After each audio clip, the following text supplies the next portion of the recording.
בית הכנסת בומבי וחיבור טיפו סולטן.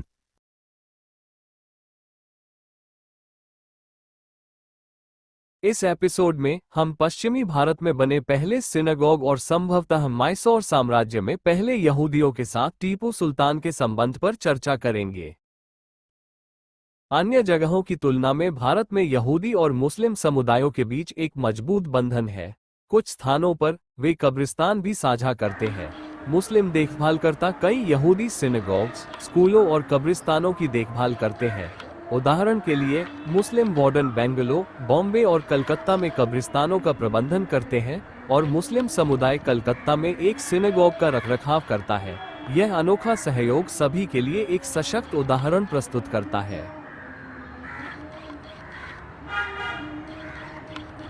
आश्चर्यजनक रूप से, मस्जिद बंदर बॉम्बे में एक क्षेत्र का नाम एक यहूदी सिनेगॉग के नाम पर रखा गया है जिसे गेट ऑफ मसी कहा जाता है। इसे सिनेगॉग, जूनी मशीद या शार हरामिम के नाम से भी जाना जाता है। यह क्षेत्र एक छोटा समुदाय है बेने इज़राइल यहूदियों की, और इज़राइल मोहल्ला नामक एक गली का नाम इस सिनेगॉग के संस्थापक के नाम पर रखा गया है। इस सिनेगॉग का संबंध मैसूर साम्राज्य और टीपू सुल्तान से है। सैमुअल दिवेकर और उनके भाई इसहाक दिवेकर बॉम्बे प्रेसिडेंसी में ब्रिटिश ईस्ट इंडियन आर्मी में अधिकारी थे।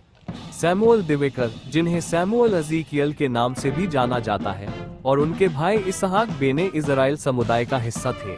तीसरे आंग्ल मैसूर युद्ध के दौरान मैसूर सेना ने दोनों भाइयों को पकड़ लिया।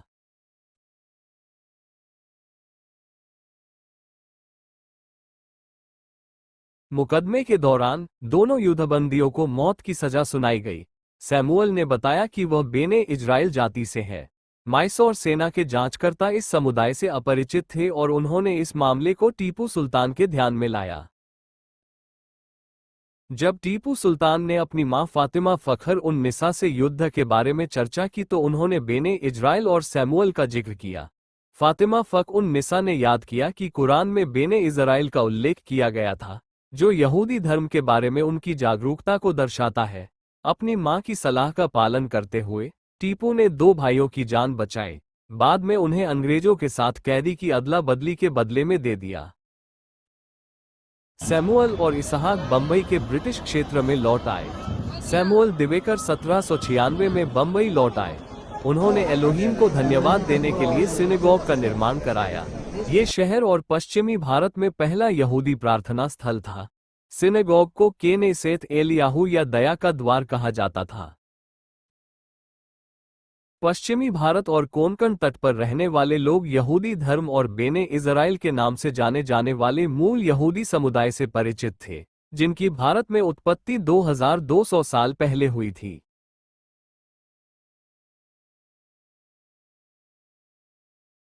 जैसे जैसे उनकी आबादी बढ़ती गई और पूरे कोंकण तट पर फैल गई, बेने इज़राइल के लोगों ने स्थानीय भाषा, मराठी और स्थानीय पहनावे शैलियों को अपनाया।